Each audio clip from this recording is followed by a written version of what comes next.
জয় বাবা লোকনাথ, জয় মা লোকনাথ, জয় গুরু লোকনাথ, জয় ব্রহ্ম লোকনাথ, জয় শিব লোকনাথ। দেখতেই পারলে আমি লোকনাথ বাবার রাখের উপবাস করছিলাম গেছে শনিবারে। প্রথমেই মন্দিরে গিয়া বাবারে অভিষেক করছি দুধ, বেলপাতা, ফুল, ফল দিয়া। অভিষেক করার পরে গেছি ভোলানাথ বাবারে করার। ভোলানাথ বাবারও দুধ, ফল, বেলপাতা, ফুল দিয়ে অভিষেক করলাম। কইরা আইয়া আবার বইলাম, আসন কইরা বইয়া বাবার অঞ্জলি দিলাম।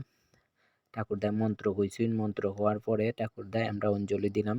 আর শঙ্করধ্বনি দিবা ঠাকুরদায় দেওয়ার পরে গিয়ে আমরা এই দুইটা ছাটা বাতি আমি ঘিয়ের বাতি জ্বালাইছি। অনেকে 5টা, অনেকে 6টা, অনেকে যার যার ইচ্ছা। আমি প্রতি বছর 2টিই জ্বালাই, যেহেতু আমি এই নিয়ে 5 বছর ধরে করতাম, আমার জানা আছে, তাই আমি 2টিই জ্বালাই। এই ছাটা বাতি দুইটা কিন্তু জিমতে পারতো না, জিমলে কিন্তু আবার হইতো না।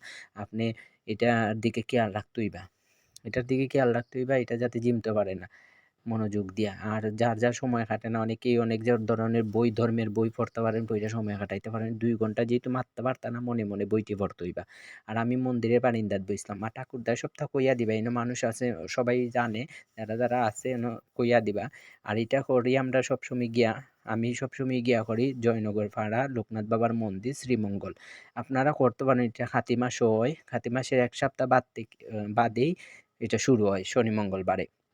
আপনারা করতে পারেন গিয়াই কেন করতে আহামরি কিচ্ছুই লাগে না, মোটামুটি আপনারা দেখতে পারছেন ভিডিওত। আর এই দেখুন 2 ঘন্টা হইছে, ঠাকুরদায় কইছুন, শঙ্করধ্বনি দিছুন, দেওয়ার পরে গিয়া জলবাসাইয়া দিমু। দেওয়ার পরে আইমু মন্দির, আইয়া মন্দির পরিক্রমা করমু কইরা, বাবার চরণামি গ্রহণ করমু, প্রসাদ গ্রহণ করমু কইরা আবার বাবারে মন্দিরে ভক্তি দিমু।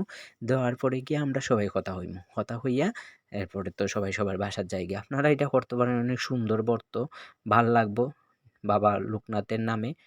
এই দেখুন জলবাসায় দিরা সবাই খাতি মাস হয়, খাতি মাসের দিকে হয়। আপনারা এটা করতে পারেন শ্রীমঙ্গল জয়নগর পাড়া লোকনাথ বাবার মন্দির।